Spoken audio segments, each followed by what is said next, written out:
অথচ শীতের রক্তিতায় এই তপ্ত সূর্যই মিঠি রোদ ঢেলে দেয়।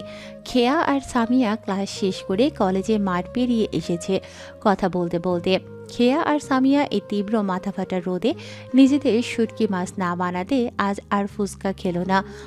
তারা এগুলো ফটোকপির দোকানের অভিমুখে। দোকানে গিয়ে তারা বই ও ফটোকপি করা পাতাগুলো নিয়ে টাকা পরিশোধ করলো। একে অপরকে বিদায় জানিয়ে দুজনেই বাড়ির উদ্দেশ্যে রওনা হলো। খেয়া বাড়ি ফিরেই গোসলে গেল। গোসল সেরে এসে কালো রঙের কামিজ ও সালোয়ার পরিধান করলো। কালো রং তো তার সবচেয়ে প্রিয়, অবশ্য কালো রঙে তাকে মানায়ও ভালো। সে নিচে নেমে দুপুরের খাবার খেয়ে নিজের ঘরে এসে ঘুমিয়ে পড়ল। বিকেলে ঘুম থেকে উঠে চা খেয়ে পড়তে বসলো খেয়া। পড়া শেষ করে মিথি আর ঈশার সাথে টিভি দেখতে বসলো। টিভি দেখা শেষ হতেই প্রণয় এলো। প্রণয় নিজের ঘরে গিয়ে ফ্রেশ হয়েছে। খেয়া ব্ল্যাক কফি নিয়ে প্রণয়ের ঘরের সামনে এলো। অনুমতি নিয়ে ঘরে প্রবেশ করলো। কফি রেখেই সে আবার নিজের বই আনতে গেল। বই নিয়ে টেবিলে বসেছে খেয়া। প্রণয় পাশে সোফায় বসে কফি খাচ্ছে। প্রণয় খেয়াকে জিজ্ঞেস করলো, বই ফটোকপি করেছিস? জি প্রণয় ভাই, করেছি। বই দে। খেয়া তার রসায়ন প্রথম পত্র বইটি প্রণয়ের হাতে দিল। প্রণয় বইটি খুলতে বইয়ের ভেতর থেকে একটি চিঠি মেঝেতে পড়ল। খেয়া অবাক নয়নে চায় চিঠির পানে। প্রণয়ও এক ভ্রু উঁচু করে চিঠির দিকে তাকিয়ে আছে। দুজনের দৃষ্টির কেন্দ্রবিন্দু চিঠিটি।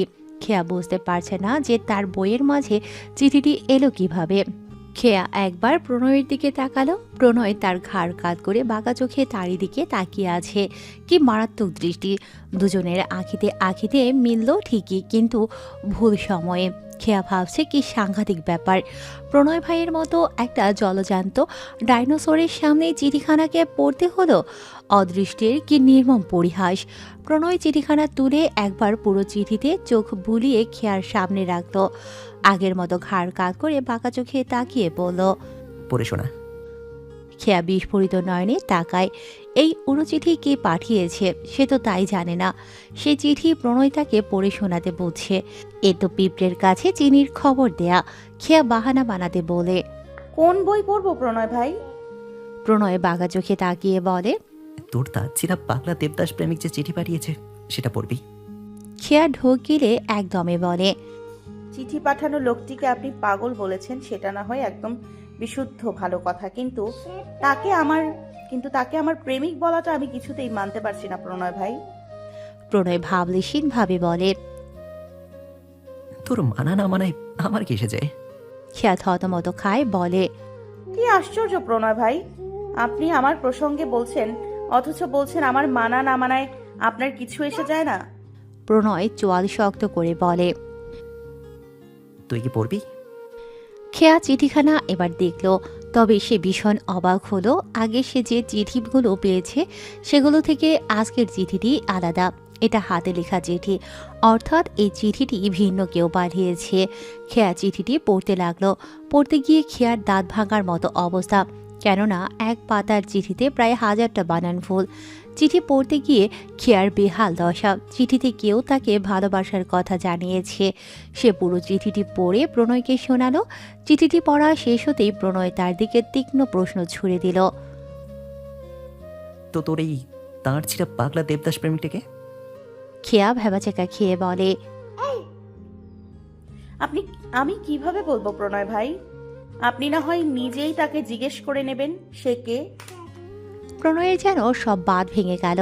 রাগে গর্জে উঠল, চোয়াল শক্ত করে বজ্র কণ্ঠে বলে উঠল, একদম উল্টো বলার চেষ্টা করবে না। খেয়া ভয়ে আটকে ওঠে। প্রণয় নিজেকে শান্ত করে বলে, সত্যি জানিস না? খেয়া দুদিকে মাথা নাড়ায়। যদি জানতো কে চিঠি দিয়েছে তাও সে প্রণয়কে বলতো না, কেননা প্রণয় মারামারিতে ওস্তাদ।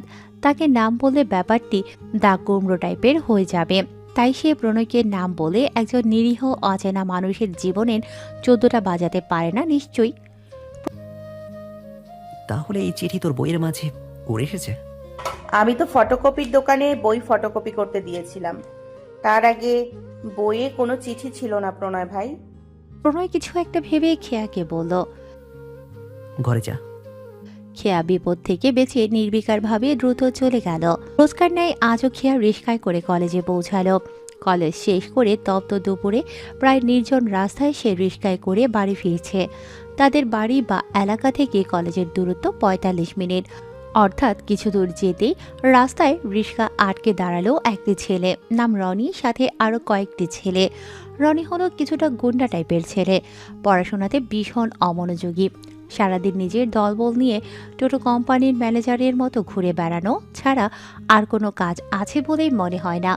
বাকি ছেলেগুলোর গায়েও কলেজ ড্রেস, তারা খেয়ার কলেজেই পড়ে।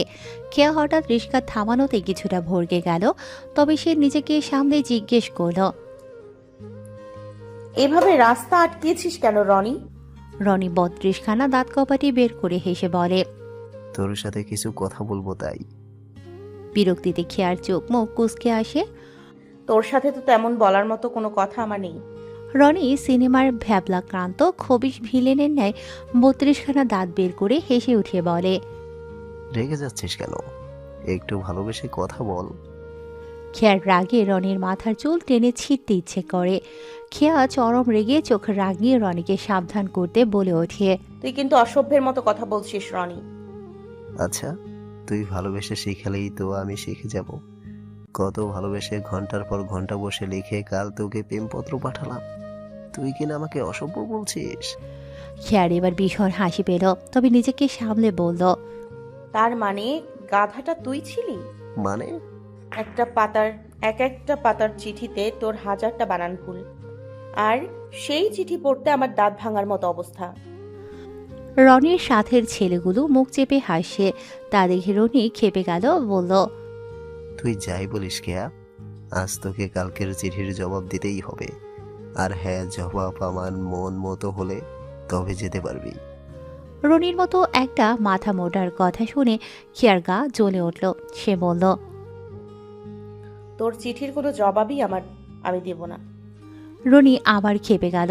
সে এবার খেয়ার হাত ধরতে নিলেই কেউ একজন রিক্সার পেছন থেকে এসেই ১৮০ ডিগ্রি অ্যাঙ্গেলে সজোরে দাবাং মার্কা চর মারল। চর খেয়ে রনি কুপকাত। খেয়া অবাক হয়ে তাকায় আগন্তুকের পানে। সে তো আগন্তুক নয়, তার অতি চেনা প্রণয় ভাই। হ্যাঁ, প্রণয় ভাইয়ের ঠাটানো দাবাং চর খেয়েই রনি মাটিতে চিৎপটাং। খেয়ার ঠোঁটের হাসি ফুটে উঠল। রনি মনে হয় না আর আগামী ১ সপ্তাহ জুড়ে কোনো কথা বলতে পারবে। রনির সাথে ছেলেগুলো রনির এই বেহাল দশা দেখে ভয়ে তটস্থ। প্রণয় এবার রনিকে উদ্দেশ্য করে বলল, আজ যা করতে চেয়েছিলি, জীবনে আর এই ভুল করার কথা মাথাতেও আনবি না। আর হ্যাঁ, আগামী 1 সপ্তাহ পর তুই আমার সাথে দেখা করবি। রনির বন্ধুদের দিকে প্রণয় তাকাতেই তারা রনিকে পাজাকোলে করে নিয়ে চলে গেল। কারণ রনি না চিনলেও রনির বন্ধুরা শেখ প্রণয় শাহরিয়ারকে বেশ ভালো করেই চেনে, কিন্তু তারা জানতো না যে খেয়া প্রণয়ের কাজিন। ওরা চলে যেতেই প্রণয় খেয়ার দিকে তাকালো। প্রণয়ের পরনে হাতা ফোল্ড করা ব্ল্যাক শার্ট, চোখে ব্ল্যাক সানগ্লাস, হাতে হাত ঘড়ি, ব্ল্যাক প্যান্ট। খেয়া কিছুতেই বুঝতে পারছে না এই সময়ে হঠাৎ প্রণয়ের কিভাবে উদয় ঘটল। খেয়াকে ভাবতে দেখে প্রণয় বলল, সরে বস। খেয়া রিস্কার এক পাশে চেপে বসল। প্রণয় রিস্কায় উঠে তার পাশে বসলো। খেয়া মাঝখানে বসে দূরত্ব রেখে একেবারে রিস্কার এক কোণায় নিজেকে গুটিয়ে চেপে বসেছে। রিস্কা যদি রাস্তায় কোনো রকম একটু ঝাঁকি খেলেই সে রাস্তায় দুম করে পড়ে যাবে। প্রণয় খেয়াল করে বিরক্ত হয়ে ভ্রু কুঁচকে বলল, তোর আর আমার মাঝখানে কি তোর শ্বশুরকে বসাবি? খেয়া অবাক হয়। প্রণয় গম্ভীর স্বরে বলে, যেভাবে বসেছিস, রিক্সা একটু ঝাঁকি খেলেই আমি রিক্সায় আর তুই সোজা রাস্তায়। ভালোভাবে বস, না হয় আমি নেমে যাচ্ছি। না না না, আপনি নামবেন না, আমি ভালোভাবে বসছি। বেশ খানিক দূরত্ব অতিক্রমের পর খেয়া জিজ্ঞেস করল, আপনি এখানে হঠাৎ কিভাবে এলেন প্রণয় ভাই? প্রণয়ের ভাবলেশীন তেরা জবাব, পায়ে হেঁটে এসেছি। না মানে আপনি ওই সময়ে হঠাৎ কিভাবে হাজির হলেন তাই জানতে চাচ্ছিলাম। একটা কাজে গেছিলাম ওই রাস্তায়। আর কিছু জানতে চাস? খেয়া দুদিকে মাথা নাড়ায়। তারা বাড়ি পৌঁছেছে। প্রণয়কে এই সময়ে বাড়িতে দেখে সকলে অবাক হলো। তারা ফ্রেশ হয়ে দুপুরের খাবার খেলো। সন্ধ্যায় পড়তে বসার সময় প্রণয় জানালো যে খেয়া কাল থেকে প্রণয়ের সাথে কলেজে আসবে। শুনে খেয়ার চক্ষু চড়ক গাছ। প্রণয় পুরুষ ঠিক, তবে গোপনে। সামনাসামনি প্রণয়ের থেকে দূরত্ব বজায় রেখে চলতে এসে স্বাচ্ছন্দ্য বোধ করে। কিন্তু প্রণয়ের সাথে রোজ যাওয়া আসার কথা শুনে তার কিছুটা অস্বস্তি হতে শুরু হলো। খেয়া মুখ ফুটিয়ে বলতে নিল, কিন্তু প্রণয় ভাই। আমি কি কিছু শুনতে চেয়েছি? খেয়া থেমে গেল, বাহানা বানাতে বুদ্ধি এঁটে বলল, প্রণয় ভাই, আমার গাড়ি ভালো লাগে না, আমি তো রিক্সায় চড়তে ভালোবাসি। খেয়া ভাবল প্রণয় তো গাড়ি ছাড়া চলতে অভ্যস্ত নয়, তাহলে আর খেয়াকে প্রণয়ের সাথে রোজ যেতে হবে না। প্রণয় ভ্রুকুসকে গম্ভীর গলায় বলল, এখন তোর জন্য কি আমি গাড়ি বেচে রিক্সা কিনবো? তুই গাড়িতে করে যাবি, গট ইট? খেয়া পড়ে গেল মহাবিপদে। খেয়া আজ থেকে প্রণয় ভাইয়ের সাথে কলেজে যাবে। বাড়িতে সকলে প্রণয়ের কথা বিনা বাক্যে মেনে নিয়েছে। তার মা, চাচি, বাবা, চাচা তাদের হীরের টুকরো ছেলের কথার পিঠে কোনো কথা রাখেননি। তারা জানে প্রণয় কোনো ভুল সিদ্ধান্ত নেবে না। খেয়ার বাবা মা তো প্রণয়কে অগাধ বিশ্বাস করে, আর খেয়া সে নিজেও প্রণয়কে চোখ বুজে বিশ্বাস করে। আর যাই হোক, তার প্রণয় ভাই কখনো কোনোদিন তার খারাপ চাইবে না, সেটা সে মনে প্রাণে বিশ্বাস করে। রোজকার ন্যায় আজও খেয়া রেডি হচ্ছে। কলেজের জন্য প্রস্তুত হয়ে সে বিদায় নিয়ে বাড়ির গেটে এসে দাঁড়ালো। প্রণয় গাড়ি নিয়ে অপেক্ষা করছে। খেয়ার রিস্কায় চড়ে কলেজে যাওয়া হবে না ভেবে মন খারাপ করে গাড়িতে ওঠে। গাড়িতে পুরো সময় তারা নির্বিকার ছিল। প্রণয় তাকে কলেজের গেটে নামিয়ে দেয়। প্রণয় বলল, দুপুরে গাড়ি পাঠাবো, ভালো মানুষের মতো গাড়িতে করে বাড়ি ফিরবি। বলেই সে গাড়ি নিয়ে চলে গেল। খেয়া কলেজে ঢুকে ক্লাসে যায়। দুপুরে আবার প্রণয়ের পাঠানো গাড়িতে করে বাড়ি ফিরে। এভাবে চলছে তার কলেজে যাওয়া আসা। আজ শুক্রবার, আর শুক্রবার মানে শেখ বাড়িতে যেন একটা মাঝারি ধরনের উৎসবের আমেজ বিরাজ করে। এই দিনে বাড়ির সকলে উপস্থিত থাকায় পুরো শেখ বাড়ি রবরবে হয়ে ওঠে। খাওয়া দাওয়া সব মিলিয়ে এক অন্যরকম পরিবেশের সৃষ্টি হয় পুরো বাড়ি জুড়ে। আজও তার ব্যতিক্রম নয়। সকাল সকাল ঘুম থেকে উঠে পড়েছে সকলে। চারপাশে মৃদু শীতল বাতাস। তাদের বাগানের কদম গাছের ডাল সেই মৃদু বাতাসে দুলছে। তারা আজও সাইকেল নিয়ে বেরিয়েছিল সকলে। ফিরে এসে খেয়া কদম গাছের নিচে চেয়ারে বসেছে। হাতে তার একগুচ্ছ কদম। সে অতি যত্নের সহিত কদমগুলোকে আগলে রেখেছে, যেন তার একটু ছোঁয়াতেই কদমগুলো ব্যথা পাবে। মৃদু হাওয়ায় খেয়ার তনুমন শীতল হয়। তাদের বাগানের লিচু গাছে ব্যাপক লিচু ধরেছে এবার। গাছটির সবুজ পাতার ফাঁকে ফাঁকে লাল খয়েরি রঙের লিচু ধরেছে, দেখতে ভারী সুন্দর লাগছে। আর কিছুদিন গেলেই তারা লিচু খেতে পারবে। অন্দরমহল হতে খেয়ার ডাক পড়ল। তার মা ডাকছে তাকে সকালে নাস্তা করতে। সে কদমগুলোকে নিয়েই একছুটে বাড়ির ভেতরে প্রবেশ করল। আজ টেবিলে বসেছে সকলে। প্রণয়ও আজ শুক্রবার হওয়া সত্ত্বেও জলদি উঠেছে। আজ নাকি তার কি কাজ আছে, তবে জলদি চলে আসবে। সকলের খাওয়া দাওয়া শেষ হয়েছে প্রায়। প্রণয় উঠিয়ে নিজ ঘরে গেল। কিছুক্ষণ বাদে সে রেডি হয়ে এলো। এরপর গাড়ি নিয়ে বেরোলো। এখন প্রায় বেলা 11:30। প্রণয় এখনও আসেনি। আফতাব সাহেব বই পড়ছেন ড্রয়িং রুমে বসে। তার পাশে আছেন ইয়াসির শেখ ও শাহিদ শেখ।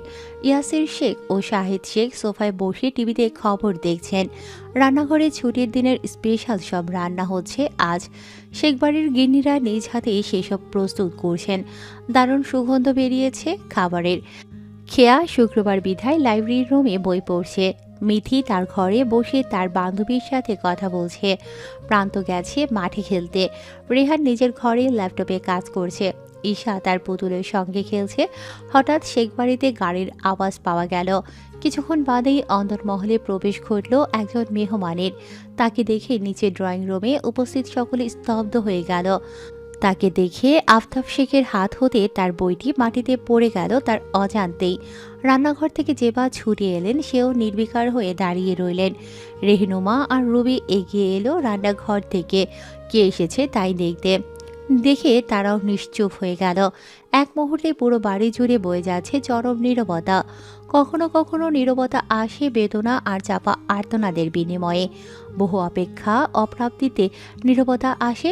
সে নীরবতায় মানুষ নীরব হয়, কিন্তু হৃদয় নীরব হয় না। বাইরে স্বাভাবিক হলেও হৃদয়ে সেই নীরবতা ঝড় তোলে ক্ষণে ক্ষণে। যার হৃদয় সেই নীরবতার ছোঁয়া পেয়েছে, কেবল সেই জানে জীবন কত অসহায়। পুরো শেখ বাড়ি জুড়ে নীরবতা আর নিস্তব্ধতার বিচরণ। এই প্রথম শেখ বাড়ির সদস্যরা আগত মেহমানকে দেখে আনন্দিত হবার বদলে নিস্তব্ধ হয়ে গেছেন। পুরো বাড়ি জুড়ে পিনপতন নীরবতা বিরাজমান। আফতাব শেখ সেই চেনা মুখ দেখে নিজেকে স্থির করতে নিজের ঘরে চলে গেছেন। এই তো সেই চেনা মুখ, যা আজকালের পরিক্রমায় প্রায় অচেনা। ইয়াসির শেখ তাকে বসতে বললেন। তিনি বসলেন। ইয়াসির শেখ ও শাহেদ শেখ ফ্যাকাশে মুখে বসে আছেন। জেবা শেখ রান্নাঘরের এক প্রান্তে নীরব হয়ে দাঁড়িয়ে আছেন, যেন দুনিয়ার কোনো কিছুতেই তার ধ্যান জ্ঞান নেই। আজকের দিনে কি হতে চলেছে তা ভাবতেই রেহনুমা আর রবি একে অপরের দিকে চেয়ে আছেন। আজ এক অন্য ইতিহাস রচিত হতে যাচ্ছে শেখ বাড়িতে। তার আশঙ্কায় রবি রেহনুমার বুক আটকে ওঠে। কেটে গেছে বেশ কিছুক্ষণ। ইয়াসির শেখ রান্নাঘরে গিয়ে বললেন চা নাস্তার ব্যবস্থা করতে। রবি রেহনুমা নিজেদের সামলে চা নাস্তা বানাতে লাগলেন। আর জেবা এখনও হতভম্ব হয়ে দাঁড়িয়ে। মেহমানকে চা দেয়া হয়েছে। বাড়িতে এমন নীরবতা, তাই খেয়া, মিথি, ঈশা, প্রান্ত, রেহান সকলে নিচে নেমে এসেছে।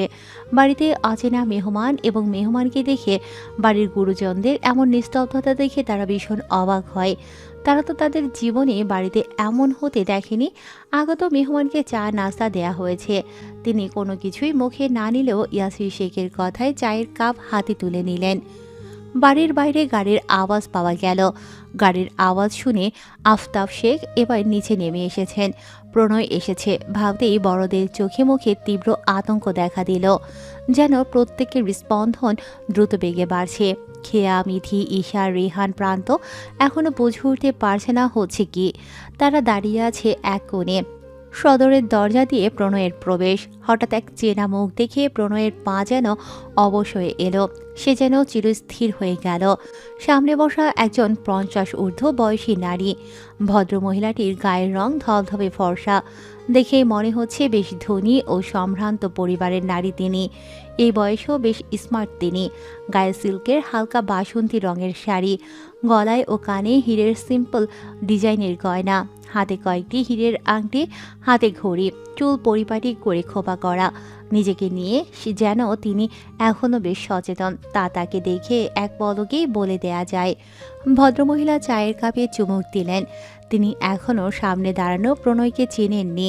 প্রণয় এখনও ঠায় দাঁড়িয়ে আছে। তার পা তো আজ চলছে না। ছোট্ট ঈশা হঠাৎ বলে উঠল, ওই তো প্রণয় ভাই এসেছে। কথাটি ভদ্রমহিলার কর্ণকুহরে পৌঁছতেই তিনি যেন নিজের কানকে বিশ্বাস করতে পারলেন না। চায়ের কাপ পড়ে গেল তার হাত থেকে। তিনি নিজেকে যেন ধাতস্থ করতে পারছেন না। তার চোখ ভিজে উঠেছে। তিনি ধীর পায়ে এগিয়ে গেলেন প্রণয়ের অভিমুখে। তিনি গিয়ে প্রণয়ের সামনে দাঁড়ালেন। প্রণয় তার দিক থেকে মুখ ফিরিয়ে অন্যদিকে তাকালো। নিয়তি আজ তাদের কোথায় নিয়ে এসেছে। ভদ্র মহিলাটি মায়াভরা কণ্ঠে বললেন, তুমি প্রণয়? প্রণয় মুখ ঘুরিয়ে অন্যদিকে তাকালো। সে কথার কোনো জবাব দিল না। প্রণয় চলে যেতে পা এগোতেই তিনি আবারও মায়াভরা কণ্ঠে বলে উঠলেন, আমি তোমাকে নিয়ে যেতে এসেছি প্রণয়। তুমি আমার সাথে যাবে। আমি তোমাকে আমেরিকা নিয়ে যাব প্রণয়। আমি সব ব্যবস্থা করে এসেছি। তোমার ওখানে সব হবে, গাড়ি বাড়ি, তোমার বিজনেস সব হবে।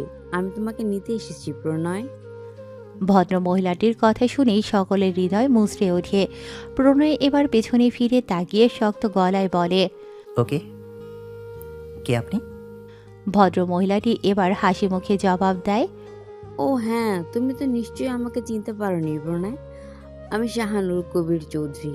আমি তোমার মা প্রণয়। কথাটি শুনে খেয়া, মিথি, প্রান্ত, ঈশা, রেহান সকলে যেন অবাকের শীর্ষে পৌঁছালো। তারা ভাবছে উনি এসব কি বলছে। বড় মাই তো প্রণয় ভাইয়ের মা, তবে উনি কেন এসব মিথ্যে বলছে। প্রণয় মুখে তাচ্ছিল্যের হাসি টেনে বলে, আপনি শাহানুর কবির চৌধুরী। এইটুকুই ঠিক আছে, পরের কথাটি অযৌক্তিক। আমি সত্যি তোমার মা প্রণয়। ভদ্রমহিলা ভেবেছেন প্রণয় হয়তো এত বছর পর ছোটবেলার কথা ভুলে গেছে, তাই তিনি প্রণয়কে মনে করাতে চাইছেন তিনি যে আসলেই প্রণয়ের মা। প্রণয় কাট কাট ভাষায় জবাব দেয়, আমার মাও নেই, আমার বাবাও নেই। না প্রণয়, তুমি তো ছোট ছিলে, তাই ভুলে গেছো। আমি তোমার মা প্রণয়। এবার প্রণয় তাচ্ছিল্য হেসে বলে উঠল, ভুলে গেছি আমি। প্রণয় কিচ্ছু বলেনি, কিচ্ছু না। আপনি বলে গেছেন, তাই আমি আপনার সামনে দাঁড়িয়ে থাকা সত্ত্বেও আপনি নিজে আমায় চিনতে পারেননি। আপনি বলে গেছেন।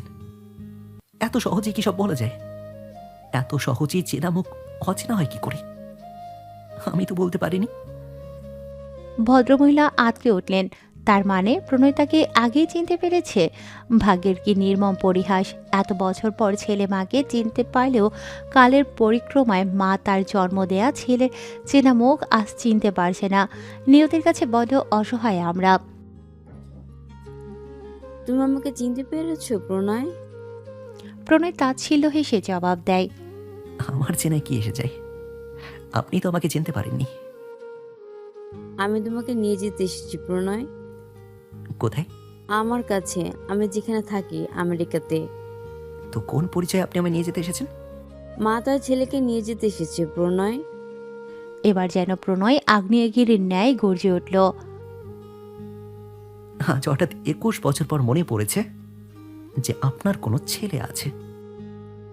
আমি 21 বছর ধরে তোমাকে আমার কাছে নিয়ে যাওয়ার স্বপ্ন বুনছি প্রণয়। প্রণয় আবার তাচ্ছিল্য হাসল। অথচ 21 বছরেও আপনি আপনার ছেলের একটি খোঁজ নিতে পারেননি। হ্যাঁ, আমি মানছি আমার ভুল হয়েছে প্রণয়, কিন্তু পরিস্থিতি আমার বিপরীতে ছিল প্রণয়। সব ভুল করবেন আপনারা, আর তার মাসুল আমি কেন দেব? আমি কোনো ভুল করিনি প্রণয়। আমি তোমাকে আবার নতুন পরিবার দেব। ওখানে তোমার ছোট ছোট ভাই বোন আছে, তোমার একজন বাবা আছেন। প্রণয় অবাক চোখে তাকায়, বলে, আপনি ভুল করেননি। 5 বছরে একটা ছোট্ট বাচ্চাকে আপনি ফেলে রেখে চলে গেছিলেন 21 বছর আগে। তবু আপনি বলছেন আপনি ভুল করেননি। 21 বছরে একটি খোঁজ না নিয়েও আপনি ভুল করেননি। নিজের জন্ম দেওয়া ছেলেকে চিনতে না পেরেও আপনি কোনো ভুল করেননি। ভুল তো আমি করেছি এই পৃথিবীতে জন্ম নিয়ে। আজ আপনার প্রয়োজনে আপনার মনে হলো আপনার ছেলেকে নিয়ে যেতে। বাড়ির সকল সদস্য নীরব দর্শক হয়ে আজ মায়ের প্রতি ছেলের হৃদয়ে জমানো অভিযোগ শুনছে। খেয়া, মিথি, প্রান্তব, রেহান, ঈশা তারা তো এতদিন জেনে এসেছে যে জেবাসী প্রণয়ের মা। তার মানে এতদিন তারা এই চাপা সত্যের সম্পর্কে কিছুই জানত না। প্রণয়, তুমি শুধু একবার আমার সাথে আমেরিকা চলো, আমি তোমার সব গুছিয়ে ঠিক করে দেব বাবা। ভাঙা ভাঙা গলায় প্রণয় বলল, কি গুছিয়ে ঠিক করবেন আপনি? আপনাদের ভুলের জন্য আমার জীবনটা কেন এলোমেলো হলো? হ্যাঁ, আপনার সবাই সব পেয়েছেন, আমি শুধু হারিয়েছি। আমার জীবনটাও আর 5টা সাধারণ মানুষের মতো হতে পারত। আমি দুনিয়ার সবচেয়ে অসহায়। আমার বাবা মা থেকেও নেই। নিজেদের জেদকে আঁকড়ে ধরে আপনারা আমাকে ছুঁড়ে ফেলে দিয়েছেন। আমি তো কাউকে বাবা বলেও ডাকতে পারি না। খেয়া নিজের চোখকে বিশ্বাস করতে পারছে না। তার ইস্পাতের ন্যায় দৃঢ় প্রণয় ভাই কেমন ভেঙে গেছে আজ। খেয়ার চোখ দিয়ে পানি পড়ছে গড়িয়ে। গম্ভীর প্রণয় যেন আজ অন্যরকম হয়ে গেছে। আজ সকলে তার এই অচেনা রূপ দেখছে। শাহনুর কবির চৌধুরী বলেন, তুমি শুধু একবার আমার সাথে চলো প্রণয়, তোমাকে আমি অনেক ভালোবাসি বাবা। প্রণয়ের চোখে পানি। মায়া জড়ানো কণ্ঠে প্রণয় বলল, আমিও তো তোমাকে অনেক ভালোবাসতাম মা। তুমি তো আমাকে ভালোবাসোনি। বাসলে আমাকে সেদিন ফেলে তুমি চলে যেতে পারতে না মা। তুমি আমাকে ভালোবাসোনি মা। প্রণয় ভাঙা ভাঙা গলায় আবার বলল, আমিও তো আজও তোমাকে ভালোবাসি মা। তুমি যেদিন আমাকে ফেলে এই বাড়ি ছেড়ে চলে গেলে, সেদিন কি তোমার একটু খারাপ লাগেনি মা? একবারও মনে হয়নি তুমি ছাড়া তোমার এই ছোট্ট প্রণয়কে কে আঁকড়ে রাখবে? তুমি চলে যাওয়ার সময় তোমার গাড়ির পেছনে দৌড়ে আমি কতবার মা মা বলে ডেকেছি। তুমি তো একবারও ফিরে তাকাওনি মা। সকলের চোখ বেয়ে অঝরে অশ্রুজল গড়িয়ে পড়ছে। শেখবাড়ির প্রতিটি মানুষ আজ কাছে। প্রণয় আবার বলল, জানো মা, তোমাকে ছাড়া আমি কত অসহায় ছিলাম। তুমি তা বুঝবে না মা। তুমি চলে যাওয়ার পর আমি কত খুঁজেছি তোমাকে, কত রাত কেঁদে বালিশ ভিজিয়েছি মা। তুমি জানো না মা, তুমি জানো না। তুমি সেসব কিচ্ছু জানো না। চোখ বুঝলেই মনে হতো এই যেন চোখ খুলে আমি তোমাকে দেখতে পাবো। তুমি আমার মাথায় হাত বুলিয়ে বলবে, এই তো প্রণয়, তোর মা এসেছে। কিন্তু চোখ খুলে বদ্ধ করে আমি নিজেকে ছাড়া কাউকে পাইনি মা, কাউকে না। জানো মা, তুমি চলে যাওয়ার পর আমি আজও রাতে ঘরের বাতি বন্ধ করি না। আমার আজও রাতের আধারে চোখ বুঝলে মনে হয় আমার কেউ নেই, আমি খুব একা। পুরো বাড়ি যখন ঘুমে মগ্ন, তখন আকাশের দিকে তাকিয়ে দীর্ঘশ্বাস হতো আমার একমাত্র সম্বল। তুমিও তো ছোটবেলায় কত ভালোবাসতে আমায়, তবে সেদিন কেন চলে গেছিলে মা? নিজেদের জেদের কাছে ভালোবাসাকে ছুঁড়ে ফেলে দিলে মা। তোমরা সবাই ভালো আছো। শাহানুর কবির চৌধুরী নতুন সংসার পেয়েছেন, আফতাব শেখ নতুন সংসার পেয়েছেন, আর আমি শুধু হারিয়েছি। আজও আমি খুব একা মা, ভীষণ একা। কোথাও না কোথাও পৃথিবীর প্রতিটি মানুষ তীব্রভাবে অসহায়। গম্ভীর স্বভাবের প্রণয় আজ তার হৃদয়ের সব জমানো অভিযোগ তুলে ধরছে। সকলের কাছে পরিচিত গম্ভীর ইস্পাতের ন্যায় দৃঢ়, তীব্র মেধাবী, ব্যক্তিত্ববান, সুপ্রতিষ্ঠিত যুবকটিও একটি জায়গায় প্রচণ্ড অসহায়। খেয়া তার ইস্পাতের ন্যায় দৃঢ় প্রণয় ভাইকে এমন দুমড়ে মুচড়ে যেতে দেখছে নীরব। গম্ভীর দৃঢ় প্রণয় ভাই নিজের মাঝে এত কষ্ট চাপা দিয়ে রেখেছেন এত বছর।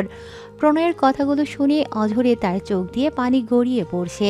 সে মনে মনে বলে, আমি আছি প্রণয় ভাই, আমি আপনার কষ্টের ভাগ নেব। আপনাকে আমি আর কষ্ট পেতে দিব না, একটুও না। আপনি একা নন প্রণয় ভাই, আপনি একা নন প্রণয় ভাই, আমি আছি। আজ যেন প্রণয়ের হৃদয় তার সব গম্ভীরতাকে দমিয়ে ভেতরে পুষে রাখা সব চাপা কষ্ট, অভিযোগ বলতে চাইছে। সে আবারও বলল, জানো মা, আজ আমার সব আছে। আমি নিজের যোগ্যতায় সেসব অর্জন করেছি। আমি চাইলে অনেক কিছুই করতে পারি, কিন্তু আফসোস, আমি চাইলে আর তোমাকে পেতে পারি না মা। শাহানুর কবির চৌধুরী বলেন, আমি অনেক বড় ভুল করেছি প্রণয়। আমি তোমার জীবনটাকে নষ্ট করে দিয়েছি। সেদিন আমি ভুল করেছিলাম, কিন্তু বিশ্বাস করো, তারপর কোনো কিছুই আমার ইচ্ছিত হয়নি। আমি বাধ্য ছিলাম সেসব কিছু করতে। আফতাব শেখ ছেলের ভেতরে যে আজও এত অভিমান, অভিযোগ লুকিয়ে আছে তা তিনি বুঝতে পারেননি। হ্যাঁ, ছেলে তাকে সেদিনের পর আর বাবা বলে ডাকে না। তার ছেলেটা দিন দিন গম্ভীর আর নীরব হয়ে গেছে আপনা আপনি। না, আপনা আপনি না, তাদের করা ভুলের জন্য। তিনি ভাবতে ভাবতে ফিরে গেলেন প্রায় 28 বছর আগে। আফতাব শেখ তখন বিশ্ববিদ্যালয়ের ছাত্র, প্রচুর মেধাবী, বলিষ্ঠবান, শ্যামলা বর্ণের যুবক ছিলেন তিনি। পুরো বিশ্ববিদ্যালয় জুড়ে সবাই তার প্রতি মুগ্ধ। সেই বিশ্ববিদ্যালয়ের একজন শিক্ষার্থী ছিল শাহানুর কবির চৌধুরী। ধর্নাঢ্য চৌধুরী পরিবারের একমাত্র মেয়ে সে। বিশিষ্ট শিল্পপতি বাবার একমাত্র আদরের মেয়ে। মুগ্ধ হল শেখ বাড়ির ছেলে আলতাফ শেখের প্রতি। আলতাফ শেখের কথাবার্তা, চালচলন, মেধা, ব্যক্তিত্ব দেখে প্রেমে পড়ে গেলেন শাহানুর। শাহানুর তখনকার সময়ে তাদের বিশ্ববিদ্যালয়ের সবচেয়ে সুন্দরী মেয়ে। তার মায়াবী চোখে চেয়ে আলতাফ ও মন বিনিময় করে ফেললেন ধীরে ধীরে। তখন শেখ বাড়ির কিছুটা ভালোই নাম ডাক। আলতাফ শেখের বাবা সলিমুল্লাহ কাদের শেখ একা হাতে ব্যবসার প্রসার ঘটাচ্ছেন। এভাবে চলছিল আলতাফ ও শাহানুরের প্রেম।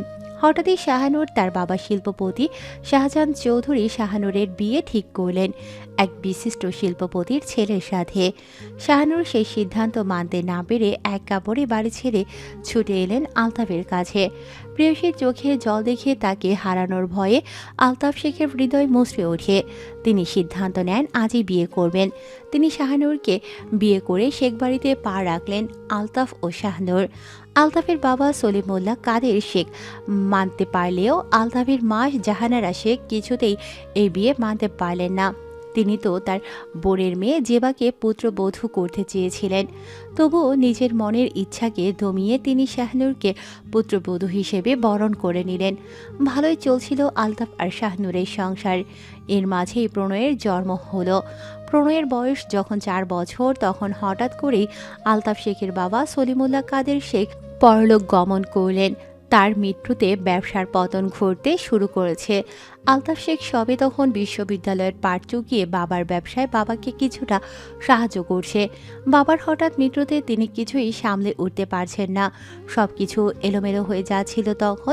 তখন ইয়াসির শেখ ও শাহেদ শেখ মাত্র স্কুল পড়ুয়া। বাবার হঠাৎ মৃত্যুতে দিশেহারা আলতাফ ঋণে জর্জরিত হয়ে ব্যবসার অধপতন ঘটছে।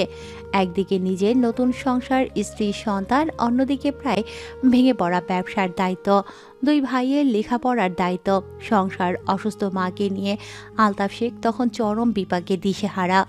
ধীরে ধীরে ভেঙে পড়ছে তার ব্যবসা। তখনই আলতাফ অনুভব করলেন আর্থিক অনটন কী জিনিস। সংসারে এমন অর্থ কষ্ট তো শাহানুর এর মতো সোনার চামচ মুখে নেয়া মেয়ে মানতে পারছে না। যে মেয়ে চাওয়ার আগেই তার বাবা ভাই তার সামনে সব হাজির করেছে, সে তো এই অভাব কিছুতেই মানতে পারছে না। যে মেয়ের কাজের জন্য 2-4 জন কাজের লোক সর্বদা প্রস্তুত থাকত, সেই মেয়ের কাঁধে আজ সংসারের সব দায়িত্ব। কিছুতেই শাশুড়ির মন জয় করতে না পারা, আর্থিক অনটন, সংসারের দায়িত্ব, অসুস্থ শাশুড়ির সেবা, সন্তান, সব মিলিয়ে শাহানুর তখন হাঁপিয়ে উঠেছে। সবকিছু তখন তার কাছে তিক্ত মনে হচ্ছিল। বড়লোক বাবার একমাত্র মেয়ে একদিন হাঁপিয়ে উঠল, তার কাছে সবকিছু দুঃসহ মনে হচ্ছিল।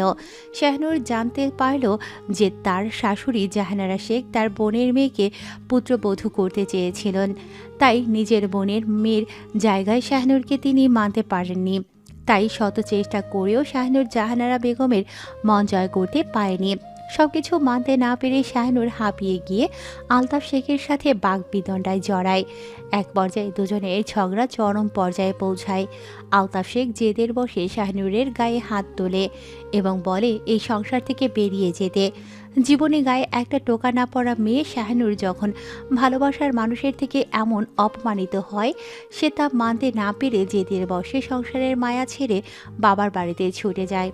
আর যাওয়ার সময় বলে যায় সে আর এ জীবনে আলতাফের সংসার করবে না। কিন্তু দুজনেই জেদের বসে ভুলে যায় সে যে তারা ভালোবেসে যে ঘর বেঁধেছিল সেই ঘরে তাদের একটি সন্তান আছে। তারা নিজেদের জেদের কাছে ভালোবাসাকে ছুঁড়ে ফেলে দিল। শাহানুর সেই যে বাড়ি ছেড়েছিল আর সে বাড়িতে ফিরে আসেনি, শুধু তার তরফ থেকে এসেছিল বিচ্ছেদের চিঠি। আলতাফ শেখও জেদের বসে ভালোবাসাকে ভুলে গিয়ে ডিভোর্স লেটারে সই করেন। এভাবে পরিস্থিতির শিকার হয়ে জেদের বসে ভালোবাসাকে ভুলে বিচ্ছেদকে আপন করে নিলেন তারা। তাদের এই জেদের বসে মাঝখান থেকে নষ্ট হলো একটি জীবন। দুজনের কেউই শুনতে পেল না সেই ছোট্ট শিশুর আর্তনাদ। আলতাফ শেখ অতীত থেকে ফিরে এলেন, তার চোখেও পানি জমেছে। ভাবলেন তার ছেলেটার জীবনটা নষ্ট করার জন্য তো তারাই দায়ী, তাদের জেদের জন্যই আজ তার ছেলের জীবনটা এমন হলো। তিনি হাত দিয়ে চোখ মুছলেন। শাহানুর কবির চৌধুরী বললেন, প্রণয় বাবা, আমি সেদিন তোমাকে রেখে চলে গিয়ে সবচেয়ে বড় ভুল করেছিলাম। আমার বাবা মা আমাকে বলেছিল তোমার বাবা আবার বিয়ে করেছে, তাই আমি যদি আবার বিয়ে করে সংসার না করি তবে তাদের মরা মুখ দেখতে হবে। আমি তাদের হাতের পুতুল হয়ে তাদের ইচ্ছেতেই সব কিছু করতে লাগলাম। আমি যদি সেদিন এই বাড়ি ছেড়ে না যেতাম তাহলে এমন কিছুই হতো না। আলতাফ শেখ তো ডিভোর্সের পর শাহানুরের বিয়ে করেছে শুনে রাগে তার মায়ের কথায় বাধ্য হয়ে জেবাকে বিয়ে করেছিলেন। শাহানুর কবির চৌধুরী বললেন, প্রণয়, মাকে ক্ষমা করে আজ তুমি মায়ের সাথে যাবে না? প্রণয় বলল, আপনি আমাকে আপনার সাথে যেতে বলছেন? আপনি জানেন আপনি যখন ছিলেন না তখন আমার পাশে কে ছিল, কাদের জন্য আমি বেঁচে আছি? আজও নিজের সন্তানদের মতো কার আমাকে ভালোবাসে? এই মেজো মা, ছোট মা আমাকে আঁকড়ে রেখেছে। তারা না থাকলে আমার অস্তিত্ব কবেই বিলীন হয়ে যেত।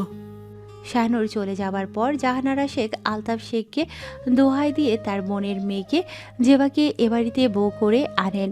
ছোট্ট প্রণয় তখন দিনরাত মায়ের জন্য কাঁদে। জেবার আরও আগে যে সংসারে আসার কথা ছিল, যে সংসার একমাত্র তার হবার কথা ছিল, সেই সংসার অন্য কারো হয়ে গিয়েছিল ভাবতেই জেবার মন ভেঙে যায়। সেই মন ভাঙাকে ঘিরে ও এই সংসারে এসেই দায়িত্বের চাপে প্রণয়ের সাথে সেভাবে মায়ের কোনো সম্পর্ক গড়ে ওঠেনি জেবার। প্রণয় দিনে দিনে নিজেকে গুটিয়ে নিয়েছিল। ঠিক সেই সময় রেহেনুমা আর রুবির ছোট্ট বয়সে বিয়ে হয়ে এ বাড়িতে আসে। সেই থেকেই রুবি আর রেহেনুমা হাত ধরেই প্রণয় বেড়ে ওঠে। তারাই ছিল প্রণয়ের খেলার সাথী। আসলে তারা দুজন এই মাহারা ছেলেকে একটু ভালো রাখতে চেয়েছিল। তারা দুজনই এই মাহারা ছেলেকে আগলে রেখেছেন আজ পর্যন্ত। প্রণয়ও নিজের আপনজন হিসেবে রেহেনুমা আর রুবিকেই চেনে। প্রণয় জেবাকে আজ পর্যন্ত মা বলে ডাকেনি, কখনো কথা বলতে হলে শুধু কথাটুকুই বলে। প্রণয় সেদিনের পর আর তার বাবাকেও ডাকে না।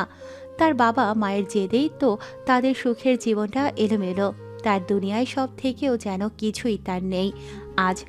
এসব কিছু বড়রা জানলেও খেয়া, মিথি, ঈশা, রেহান, প্রান্তন জানে না। তারা তো ভাবে প্রণয় গম্ভীর স্বভাবের বলে সবার মতো আলতাফ ও জেবার সাথেও কম কথা বলতে হয়তো। তারা তো এই সত্যিটা জানতো না, তাই তাদের মাথায় এমন কোনো ভাবনাও কখনো আসেনি। তবে প্রণয় প্রান্তকে ভীষণ ভালোবাসে। এসবে প্রান্তর তো কোনো দোষ নেই, তাই ভাইকে সে ভীষণ ভালোবাসে। প্রান্তও তার বড় ভাইকে অনেক ভালোবাসে। ভাইয়ের সব কথা অক্ষরে অক্ষরে মানে।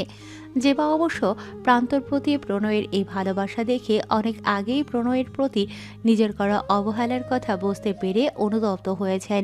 কিন্তু ততদিনে প্রণয়ের সাথে তার অনেক দূরত্ব তৈরি হয়ে গিয়েছিল। শাহনুর কবির চৌধুরী এবার বললেন, আমাকে ক্ষমা করে দিও প্রণয়, আমি অনেক ভুল করে ফেলেছি। তোমার এই অপরাধী মাকে তুমি ক্ষমা করে দিও।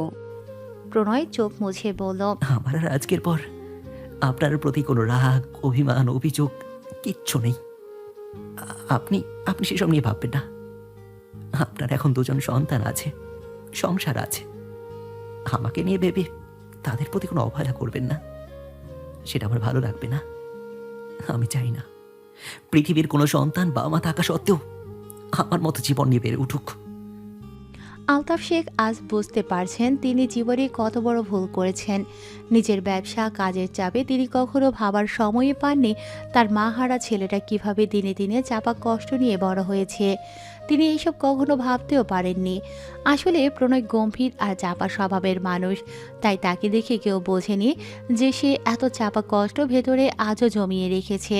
শাহনুর কবির চৌধুরী চোখ মুছে বলল,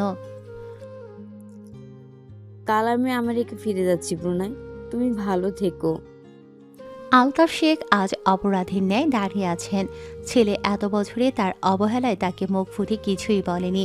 সে তো নিজেও জানতে চায়নি, কখনো জিজ্ঞেস করেনি মা হারা ছেলেটা কেমন আছে। ভাবতেই তার চোখ গড়িয়ে পানি পড়ছে। শাহনুর কবির চৌধুরীও অপরাধীর ন্যায় দাঁড়িয়ে। তাদের জেদের জন্যই আজ এইসব হয়েছে। শাহনুর কবির চৌধুরী চলে যাবেন। ইয়াসির শেখ ও শাহিদ শেখ অনেকবার দুপুরে খেয়ে যেতে অনুরোধ করলেও শাহনুর শোনেননি। যেই সংসার ছেড়েছেন সেই সংসারে অন্য কি করে তিনি মুখে তুলবেন। তিনি চলে যাচ্ছেন। যাওয়ার সময় তিনি প্রণয়কে বললেন, প্রণয়, তুমি কি আমাকে একটু এগিয়ে দেবে? হ্যাঁ, চলুন। সদর দরজা দিয়ে মা ছেলে বেরোলো। গাড়ির কাছে আসতেই শাহনুর বললেন, প্রণয়, তুমি একদম দেখতে তোমার বাবার মতো হয়েছো। আমার উপর কি তোমার অভিমান? প্রণয় কিছু বলল না। বাবার উপর আর অভিমান করে থেকো না। গাড়িতে উঠেই তিনি বললেন, আমি আসছি প্রণয়, তুমি ভালো থেকো। প্রণয় বলল, আপনিও ভালো থাকবেন। কিছুক্ষণ ছেলের মুখের দিকে তাকিয়ে তিনি চলে গেলেন। আজ কতগুলো হৃদয় পুড়ছে, সে ধোঁয়া কেউ দেখতে পায় না। আফসোস আজ তাদের হৃদয়কে ক্ষতবিক্ষত করে দিচ্ছে। আলতাফ, শাহনুর, প্রণয় এরা সকলেই সেই আফসোসের উত্তপ্ত আগুনে পড়ছে। আলতাফ আর শাহনুর তাদের ভুলের আফসোসে পড়ছে, আর প্রণয় পড়ছে হারানোর আফসোসে। প্রণয় পেছন থেকে দাঁড়িয়ে মায়ের চলে যাওয়া দেখে 21 বছর আগেও মা ঠিক এভাবেই চলে গিয়েছিল। সেদিন পেছন থেকে কত ডেকেছিল, বলেছিল, মা, আমি তোমাকে ভালোবাসি মা, তুমি যেও না। আজও প্রণয়ের মন বলে উঠল সেই একই কথা। আমি তোমাকে ভালোবাসি মা, তুমি যেও না। কিন্তু তার মনের কথা কেউ শুনতে পেল না। কেবল শোনা গেল প্রণয়ের দীর্ঘ নিঃশ্বাস এর প্রতিধ্বনি। প্রণয় এখন চায় না মাকে মায়ায় জড়াতে, তাই মাকে যে সে এখনও ভালোবাসে সেদিনের মতো আজও বলতে চায়, মা তুমি যেও না। সে কথা মুখ ফুটিয়ে বলল না, কেননা মায়ের এখন দুটো সন্তান আছে, একটা সংসার আছে। মাকে সে নিজের মায়ায় আটকে তাদের মাঝে নিজেকে কাটা বানাতে চায় না। হোক সে কষ্ট পাচ্ছে, তবুও অন্য কারো সুখের জীবন সে নষ্ট করতে চায় না। সে তো নিজেকে মানিয়ে নিয়েছে। সে চায় না অন্য কোনো সন্তান তার মতো মাকে না পাওয়ার আক্ষেপে বড় হোক। প্রণয় সেই যে বাড়ি থেকে বেরিয়েছে এখনও বাড়ি ফেরেনি। তাকে অনেকবার ফোন দেয়া হয়েছে, কিন্তু তার ফোন বন্ধ পাওয়া যাচ্ছে। কেয়া নিজের ঘরে বসে কাঁদছে। তার প্রণয় ভাই কোথায় গেল? এখনও আসছে না কেন? রাত 10টায় প্রণয় এলো। এসে ছাদে গেল। প্রণয় ফিরেছে শুনিয়ে সকলের মুখে হাসি ফুটে উঠল। খেয়া চোখ মুছে ঘর থেকে বের হয়েছে। খেয়া ছাদে গিয়ে দরজার সামনে দাঁড়ালো। পূর্ণিমার চাঁদ উঠেছে। প্রণয় ছাদের দেয়ালে হাত রেখে আকাশের পানে তাকিয়ে আছে। খেয়া গিয়ে আস্তে ধীরে চুপি চুপি প্রণয়ের পেছনে ঠিক 3 হাত দূরে দাঁড়ায়। প্রণয় সামনে তাকিয়ে থেকে বলে ওঠে, এত রাতে একা ছাদে কেন এসেছিস? খেয়া অবাক হলো, বলল, আপনি তো আছেন। প্রণয় এবার ঘুরে তাকালো খেয়ার দিকে। খেয়া মায়াভরা কণ্ঠে বলল, আপনি তো সারাদিন কিছু খাননি প্রণয় ভাই। প্রণয় খেয়ার চোখে চোখ রেখে বলল। কখনো কখনো খিদে মরে যায় খেয়া। প্রণয়ের মুখে নিজের নাম শুনে খেয়া অবাক হয়। প্রণয় তাকে এভাবে কখনো ডাকেনি। খেয়া মায়া জড়ানো কণ্ঠে বলে, আপনার অনেক কষ্ট তাই না প্রণয় ভাই? প্রণয় যেন মৃদু হাসল। সে হাসিতে কষ্টের প্রতি তীব্র তাচ্ছিলতা। খেয়া আবার বলল, আপনি কাল বড় মাকে এয়ারপোর্টে বিদায় জানাতে যাবেন না? প্রণয় কিছুক্ষণ চুপ থেকে আকাশের দিকে তাকিয়ে বলল, মিথ্যে মায়া চালি নিজেকে আবদ্ধ করতে নেই। মাকে আমি আর মায়া জড়াতে চাই না। মায়া খুব অদ্ভুত প্রণয় ভাই। কারো মায়া ত্যাগ করলেও হয়তো তাকে পাওয়া যায়, কিন্তু কেউ পৃথিবীর মায়া ত্যাগ করলে তাকে আর শত জনমেও সাধনায়ও ফিরে পাওয়া অসম্ভব। প্রণয় এবার খেয়ার দিকে তাকালো। কিছুক্ষণ চুপ থেকে বলল, আমি কাল এয়ারপোর্টে যাব। খেয়া মায়াভরা কণ্ঠে বলল, আমায় নিয়ে যাবেন প্রণয় ভাই? প্রণয় কিছু বলল না। বেশ কিছুক্ষণ চুপ থেকে বলল, কাল কলেজ থেকে আমি তোকে নিতে আসবো। খেয়ার রোস্টে ফুটে উঠল হাসি। প্রণয় এবার বলল, এত রাতে একা ছাদে না থেকে ঘরে যা। তৎক্ষণাৎ খেয়ার সরল প্রত্যুত্তর। একা কোথায় প্রণয় ভাই? আপনি তো আছেন। প্রণয় মেঘমুক্ত আকাশের দিকে দৃষ্টি রেখে নিরেট গলায় বলে। আমি আছি, সেটাই সমস্যা। খেয়া প্রণয়ের কথার আগামাথা বুঝতে পারল না। প্রণয় আবার গম্ভীর গলায় বলে উঠল। ঘরে যা। খেয়া নিঃশব্দে স্থান ত্যাগ করল। প্রণয় নেমেছে ছাদ থেকে। রেহিনুয়া আর রবি প্রণয়ের ঘরে যেন পুরো ডাইনিং টেবিলটাই টেনে নিয়ে এসেছেন। তারা জানেন প্রণয়কে এভাবে ছাড়া আজ খাওয়ানো যাবে না। ছেলেটা সারাদিন কিচ্ছু খায়নি, তাই তারা সব খাবার প্রণয়ের ঘরে এনে হাজির করেছেন। তারা নিজেরাও আজ কিছু মুখে তোলেননি। খেয়াও সারাদিন কিছু খায়নি। রেহিনুমা আর রবি বাড়ির বাকিদের খেতে না চাইলেও জোর করে খেতে বসিয়েছিলেন। এখন বাকি আছেন তারা দুজন, প্রণয় আর খেয়া।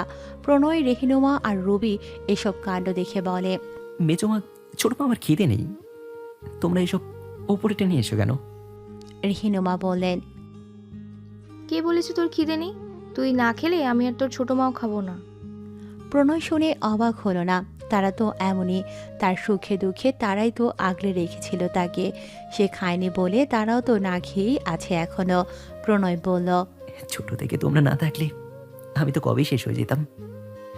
আমি খাবো, তবে তোমরা আমার সঙ্গে খাবে। তুই খেলে আমরা এমনিই খাবো রে বাবা। রেহিনুমা ভাত মাখছেন। রেহিনুমা হেসে রুবিকে বললেন, ছেলেকে খাওয়াতে এসেছিস? মেয়ে যে এখনো খায়নি, সে খেয়াল আছে? রুবি বুঝতে পারল না, উল্টে জিজ্ঞেস করল, কার কথা বলছো মেজো আপা? খেয়া যে এখনো খায়নি, সে খেয়াল আছে তোর? যাও, কে ডেকে নিয়ে আয়। প্রণয়ের চিন্তায় রবি শেখ ভুলেই গেছেন যে তার মেয়ে এখনও খায়নি। তিনি ডাকতে গেলেন খেয়াকে। রুবি খেয়াকে ডেকে নিয়ে এসেছেন। খেয়া চুপ করে এসে মায়ের কাছে দাঁড়ায়। প্রণয় এক পলক দেখল যেন খেয়াকে। রেহনুমা ভাত মেখে প্রণয় আর খেয়াকে খাইয়ে দিচ্ছেন। রুবি এটা ওটা তুলে দিচ্ছেন। খাওয়া হয়ে যেতেই তারা সব কিছু নিয়ে যাচ্ছে প্রণয়ের ঘর থেকে। খেয়াও যেতে নিতেই প্রণয় পিছু রেখে গম্ভীর স্বরে বলে, সারাদিন না খেয়েছিলে কেন? খেয়া পেছন ঘুরে তাকায়, তবে জবাব দেয় না। প্রণয় আর কিছু বলল না। খেয়া চলে গেল নিজের ঘরে। বিছানায় পেট এলিয়ে দিতেই তার হৃদয় বলে উঠল, প্রণয় ভাইয়ের কত কষ্ট। আচ্ছা, প্রণয় ভাইয়ের জীবনটা তো এমন না হলেও পারতো। মানুষটা কত চাপা কষ্ট এতদিন নিজের মাঝে লুকিয়ে রেখেছিল, অথচ কাউকেই কখনো জানতেও দেয়নি। আমি আছি প্রণয় ভাই, নিয়তি যদি কাছে থাকতেও না দেয়, আমি দূর থেকে আপনার পাশে থাকবো। এসব ভাবতে ভাবতেই খেয়া ঘুমের দেশে পাড়ি জমালো। সকালে ঘুম থেকে উঠল খেয়া, উঠেই রোজকার ন্যায় কাজকর্ম লেখাপড়া সেরে এসে কলেজের জন্য রেডি হলো। আজ প্রান্ত আর ঈশার স্কুলে এক্সাম আছে, তাই তারা সকালেই বেরিয়ে গেছে। রেহান আর মিথি নিয়ে গেছে তাদের। খেয়া রেডি হয়ে নিচে নেমেছে। প্রণয় এসেছে ফর্মাল গেট আপে। প্রণয় রবি শেখকে ডাকলো। রবি শেখ প্রণয়ের ডাক শুনে রান্নাঘর হতে এলেন। প্রণয় বলল, ছোট মা, আমি আজ এয়ারপোর্টে যাব।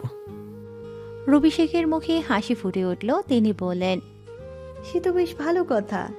তোকে বলতেছে বলেও সাহস পায় না, আবার কখন রেগে যাস। এখন আর মায়ের ওপর রেগে থাকিস না বাবা, যতই হোক তোর জন্মদাত্রী মা। রেহিনুমাও বললেন। তুই যাচ্ছিস শুনে আমরা খুব খুশি হয়েছি বাবা। প্রণয় এবার বলল, ছোট মা খেয়েও যেতে চেয়েছে, ওকে নিয়ে গেলে তোমার কি কোনো আপত্তি আছে? আপত্তি কিসের? পারলে তো আমরাও যেতাম।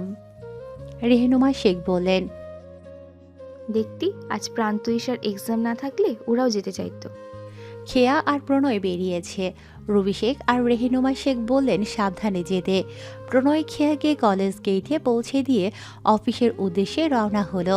প্রণয় আজ একটু আগেই এসে খেয়ার কলেজ থেকে ছুটি নিয়ে খেয়াকে নিতে এসেছে। খেয়াকে নিয়ে প্রণয় গাড়ি নিয়ে এয়ারপোর্টের উদ্দেশ্যে রওনা হলো। প্রণয় খেয়া এয়ারপোর্টে এসে পৌঁছেছে। এত ভিড়ের মাঝে খেয়া কেমন অস্বস্তি অনুভব করলো। প্রণয় তা লক্ষ্য করেই খেয়ার ছোট্ট নরম হাতটি তার হাতের মুঠোয় আগলে নিল। পুরুষালী হাতের ছোঁয়া পেয়ে অবাক হয়। পরক্ষণে এটি প্রণয়ের হাত লক্ষ্য করতেই সে স্বস্তি অনুভব করে। তারা ভিতরে প্রবেশ করতেই শাহনুর কবির চৌধুরীকে দেখতে পেল। তিনি যেন প্রণয়ের আশাকে বাস্তব বলে এখনো মানতেই পারেননি। তিনি অবাক হয়ে চেয়ে আছেন। তিনি ভাবতেও পারেননি প্রণয় তাকে বিদায় জানাতে আসবে। প্রণয় তখনও খেয়ার হাত ধরেই দাঁড়িয়ে রয়েছে। শাহনুর কবির চৌধুরী বলেন, আমি জানতাম তুমি আসবে না প্রণয়। প্রণয় কিছু বলল না। শাহনুর কবির চৌধুরী এবার লক্ষ্য করলেন খেয়াকে, বললেন, কালকে তোমাকে দেখেছি আমি, কিন্তু দেখো সেভাবে পরিচিত হওয়ার সুযোগটাই হয়ে ওঠেনি। তিনি প্রণয়কে জিজ্ঞেস করলেন, ও তোমার কি হয় প্রণয়? খেয়া প্রণয়ের মুখপানে চায়। প্রণয় কি জবাব দেবে তাই শুনতে চাতক পাখির ন্যায় অপেক্ষায়। প্রণয় কিছুক্ষণ থেমে জবাব দিল, ও হচ্ছে খেয়া, আমার ছোট চাচুর মেয়ে। খেয়া সালাম দিল। তুমি শাহেদের মেয়ে? জানো আমি যখন তোমাদের বাড়িতে ছিলাম, শাহেদ তখন মাত্র উচ্চ মাধ্যমিকের গণ্ডি পেরিয়েছে। সেই শাহেদের মেয়েও এত বড় হয়ে গেল। খেয়া জিজ্ঞেস করে, কেমন আছেন বড় মা? শাহনুর খেয়ার মুখে বড়মা ডাক শুনে অবাক হলেন ভীষণ। তার চোখে পানি। খেয়ার মাথায় হাত বুলিয়ে বললেন, ভালো আছি মা, তুমি কেমন আছো? খেয়া জবাবে ভালো আছি জানালো। শাহনুরের যাবার সময় হয়ে এসেছে। তিনি তার ব্যাগ থেকে একটি বাক্স দিলেন প্রণয়কে, বললেন, প্রণয়, মা তোমাকে এটি দিতে চাই, তুমি নেবে না প্রণয়? প্রণয় হাত বাড়ালো। একটি রূপোর কারুকাজ করা মাঝারি বাক্স। তিনি বললেন, যেদিন তোমার মন খুব খুশি থাকবে সেদিন তুমি না হয় এটি খুলে দেখো। আমার যাবার সময় হয়ে এসেছে প্রণয়, আসি। জানি না আর কখনো দেখা হবে কিনা। তুমি খুব ভালো থেকো। শাহনুরের চোখে পানি। তিনি চোখ মুছলেন। প্রণয় যেন নির্বাক আজ। শাহনুর চলে গেলেন। প্রণয় এখনও নিস্তব্ধ হয়ে খেয়ার হাত ধরে দাঁড়িয়ে। খেয়া প্রণয়ের এই নিস্তব্ধতা দেখে খুব কষ্ট পায়। কিছুক্ষণ থেমে খেয়া ধীরে ডেকে ওঠে, প্রণয় ভাই। প্রণয় যেন খেয়ার ডাকে এবার নিস্তব্ধ হতে স্বাভাবিক হলো। প্রণয়ের চোখে পানি এসেছে। সে বাড়ি ফিরতে উদ্যত হলো। গাড়ি নিয়ে বাড়ির উদ্দেশ্যে রওনা হলো। সপ্তাহ ঘুরে আবার সপ্তাহ এসেছে। আজ মঙ্গলবার। খেয়া কলেজ থেকে ফিরে এসেছে। তার সাথে সামিয়া আছে। সামিয়ার বাবা মা ব্যবসার জরুরি কাজে দেশের বাইরে গেছেন, ফিরবেন বেশ কিছুদিন পর। তাই খেয়া রবি শেখকে দিয়ে ফোন করিয়ে সামিয়ার মাকে বলেছে যে সামিয়া তাদের বাড়িতে থাকবে। সামিয়ার মাও নিশ্চিন্তে খেয়াদের বাড়িতে সামিয়াকে রেখে গেছেন। তিনি নিজেও সামিয়াকে খেয়াদের বাড়িতে রেখে যেতে চেয়েছিলেন। সামিয়া এই কয়েকদিন খেয়াদের বাড়িতেই থাকবে। ঈশা প্রান্ত স্কুল থেকে বাড়ি ফিরেছে। খেয়া সামিয়া কলেজ থেকে এসে গোসল সেরে নিল। সকলে নিচে নেমে আসতেই জেবা, রেহেনুমা, রবি বাচ্চাদের খাবারের ব্যবস্থা করছেন। খেয়া, প্রান্ত, ঈশা, সামিয়া ডাইনিং টেবিলে এসে বসেছে। রেহানা, মিথি এখনও ভার্সিটি থেকে আসেনি। প্রণয় নেই, সে তো এখনও অফিসের কাজে ব্যস্ত। আজ মিথির মামা এসেছেন। খেয়ার কোনো আপন মামা নেই, তাই সে প্রান্ত আর মিথির মামাদেরকেই নিজের মামা হিসেবে চেনে। খেয়া মিথির মামাকে দেখে সালাম দিল, জিজ্ঞেস করল, কেমন আছেন মামা? জামশেদ তালুকদার হেসে বললেন। এই তো ভালো আছি রে মা, তুই কেমন আছিস? খেয়া জানালো সেও ভালো আছে। মিথির মামা গ্রাম থেকে এসেছেন। মিথির মামাতো বোনের বিয়ে ঠিক হয়েছে, তাই দাওয়াত দিতে তিনি শেখ বাড়িতে এসেছেন। খেয়া, প্রান্ত, ঈশা তো বিয়ের কথা শুনে মহা খুশি, যেন বিয়ে মিথির মামাতো বোনের নয় বরং তাদের তিনজনের। মিথির মামা আজ বিকেলেই চলে যাবেন, তাকে থাকতে বলেও তিনি থাকেননি। মেয়ের বিয়ে বলে কথা, তিনি মূলত বোনের বাড়িতে নিজ হাতে বিয়ের কার্ড পৌঁছে দিতে এসেছেন। যাওয়ার সময় তিনি বল্টুদেরও দাওয়াত দিয়ে গেছেন, কেননা বল্টুর খালাতো ভাই অর্থাৎ আবিরদের বাড়ির পরের বাড়ি মিথির মামার বাড়ি, তাই সুগভীর সুসম্পর্ক থাকায় তিনি বল্টুদেরও বিয়ের দাওয়াত দিয়ে অবশ্যই যাওয়ার জন্য অনুরোধ করে গেছেন। খেয়া, সামিয়া, ঈশা, প্রান্ত খাবার টেবিলে বসে আছে। রেহিনুমা শেখ বললেন, কিরে তোরা 4টা জলদি খেয়ে ওঠ, তোদের মামা কি বলে শুনিসনি? জলদি খেয়ে নিজের প্যাকিং শেষ কর। খেয়া বলে, সামিয়া জলদি চল, তোকে কলেজ গুছাতে হবে তো। সামিয়া অবাক হয়ে বলে, আমি কেন লাগেজ গোছাবো? তোকে লাগেজ গোছাতে হবে তো। তুই লাগেজ গোছাবি কেন মানে কি? এক কাপড় নিয়েই বিয়ে খেতে যাবি নাকি? বিয়ের জন্য সব গোছাতে হবে না? বিয়ে তো তোরাই খেতে যাচ্ছিস, তো আমি কেন লাগেজ গোছাবো? খেয়া বলে, দেখ সামিরা, তুই যেহেতু আমাদের বাড়িতে আছিস, মানে তুই এখন আমাদের বাড়ির একজন সদস্য, তাই আমি যেখানে যাব তুইও সেখানেই যাবি। আমি গুলিস্তান অথবা আফগানিস্তান যে স্থানেই যাই, তুইও সেই স্থানেই যাবি। বাঙালি হয়ে বাংলা বুঝতে পারছিস না? চাইনিজ বলবো? সামিয়া হতভম্ব হয়ে চেয়ে আছে। প্রান্ত, ঈশা খেয়ার কথা শুনে হাসিতে যেন ফেটে পড়ল। সামিয়া উৎকণ্ঠিত হয়ে বলল, কিন্তু বাবা মা? আমার মা একজন বুদ্ধিজীবী। এতক্ষণে তোর বাবা মায়ের সাথে নিঃসন্দেহে এই বিষয়ে ডিল ফাইনাল করে ফেলেছে। No tension teddy bear. Mithi আর রেহান ও এসেছে ভার্সিটি থেকে। তারাও বিয়ের কথা শুনে খুব খুশি হয়েছে। সবাই বিয়েতে যাওয়ার জন্য নিজেদের গোছগাছ শুরু করে দিয়েছে। সামিয়া নিজের বাড়ি থেকে নিজের প্রয়োজনীয় সব জিনিস আনিয়েছে। তারা কাল বিকেলের দিকেই রওনা দেবে। সবার গোছগাছ এর মাঝে বধূ এসে হাজির হলো, হাতে তার বিয়ের কার্ড। সে এসেই বসলো, বেশ কিছুক্ষণ জিরিয়ে মুখ খুলল। হাঁপিয়ে গিয়েছে কিনা। খেয়া, মিথি, প্রান্ত, রেহান, ঈশা, সামিয়া ড্রয়িং রুমে বসে আছে। রেহান ফোন হাতে নিয়ে কিছু একটা করছে, আর খেয়া, মিথি, প্রান্ত, ঈশা, সামিয়া সোফায় বসে টিভি চালিয়ে দেখছে আর গল্প করছে। তাদের গোছগাছ নাকি হয়ে গেছে, কিন্তু দেখা যাবে যাবার আগে তাদের ঠিকই গোছগাছের যুদ্ধ শুরু হবে, যাতে মনে হবে শেখ বাড়িতে তৃতীয় বিশ্বযুদ্ধ শুরু হয়ে গেছে। খেয়ার মা রবি শেখ চিল্লিয়ে বলছেন, এবার যাবার আগে যদি শুধু একবার তোরা গোছগাছের জন্য যুদ্ধ শুরু করেছিস তো তোদের খবর আছে। সবগুলো যাবার আগ মুহূর্তে গাড়িতে ওঠার সময় গোহালের গরু বাছুরের মতো ছুটো ছুটো করে গোছগাছ করবে। কিন্তু কে শোনে কার কথা। তারা এখনো ভাবলেশীনভাবে সোফায় বসে রয়েছে। গুরুজনের কথা তো মানতে হবে নাকি। তারা সত্যি ঠিক করে বের হওয়ার আগ মুহূর্তেও গোছগাছের জন্য ছোটাছুটি করে পুরো বাড়ি মাথায় তুলবে। তাদের মতে এটাই তো কোথাও যাওয়ার মজা। কোথাও যাওয়ার আগে যদি হইহুল্লোড়ই না হলো তবে সে যাওয়ার মজা কোথায়? বল্টু বলে। আমার তো বিয়ের কথা শুনে এখনই খিদে পেয়ে গেল। রেহান বলে, কিছু খিদে জমিয়েও রাখ, না হলে বিয়ে বাড়ি গিয়ে তোরে আস্ত ডিপ ফ্রিজের মতো পেটে কি ঢোকাবি। সবাই হেসে উঠল রেহানের কথায়। বল্টু রেহানের কথায় নাটক করে অভিমানী হয়ে ছোট্ট খুকিদের মতো গাল ফোলায়। রেহান তা দেখে বল্টুর মিষ্টি কুমড়ার ন্যায় ফোলা ফোলা গাল টেনে বলে, ও লে বল্টু আমার খুকুমনি, তুমি রাগ করেছো? একদম রাগ করো না, তোমাকে আমি লাল টকটকে লিপস্টিক কিনে দিব। বল্টু যেন এবার আটম বোমার ন্যায় ফেটে উঠল, চিৎকার করে বলল, রেহান ভাই। রেহানকে আর পাইকে। রেহান বুঝে গেছে বল্টু সাংঘাতিক রেগে গেছে। তার সামনে থাকা মানেই তার বিশাল দেহের নিচে চাপা পড়ে আহত হওয়ার পাশাপাশি নিহত হওয়ার সম্ভাবনা শতভাগ। সে দৌড়ে বাড়ি থেকে বেরিয়ে বাইকে করে হাওয়া হয়ে গেছে। রাতে প্রণয় আর শেখবাড়ির কর্তারা ফিরতেই বিয়েতে যাওয়ার ব্যাপারে সকলের আলোচনা হয়। শেখবাড়ির কর্তারা জানিয়েছেন তারা 3 ভাই পরে যাবেন, অর্থাৎ বিয়ের দিন তাদের জরুরি কিছু মিটিং অ্যাটেন্ড করতে হবে, তাই বাড়ির বাকি সকলে তারা আগেই পাঠিয়ে দেবেন। প্রণয় নিয়ে যাবে তাদের। প্রণয় আর এ ব্যাপারে কিছুই বলেনি। কাল তারা সকলে মিলে শপিংয়ে যাবে, বিয়ের জন্য কেনাকাটা করতে হবে, তো তাই তারা কাল সবাই তাড়াতাড়ি বাড়ি ফিরে বিকেলে যাবে শপিংয়ে। আজ বুধবার। খেয়া সামিয়া কলেজের জন্য রেডি হয়েছে। প্রণয়ে আসলেই তারা বেরোবে। প্রান্ত ঈশাকে নিয়ে রেহান আর মিথি বেরিয়েছে গাড়ি নিয়ে। প্রণয় নেমে এলো। খেয়া সামিয়া গিয়ে গাড়িতে বসে। প্রণয় তাদের কলেজের উদ্দেশ্যে রওনা হলো। তাদের কলেজে পৌঁছে দিয়ে প্রণয় অফিসের উদ্দেশ্যে চলল। দুপুরে খেয়া সামিয়া কলেজ থেকে ফিরেছে। প্রান্ত ঈশাও তাদের স্কুল থেকে ফিরেছে। তারা নিজেদের ঘরে গিয়ে ফ্রেশ হয়ে আসতেই দেখলো রেহান আর মিথিও ভার্সিটি থেকে ফিরে এসেছে। তারা সবাই ফ্রেশ হয়ে আসতেই প্রান্ত প্রণয়কে ফোন দিল। সবাই প্রান্তর চারপাশে প্রণয় ফোনে কি বলবে তা শোনার জন্য উৎপেতে বসেছে। হ্যালো ভাই, তুমি কখন আসবে?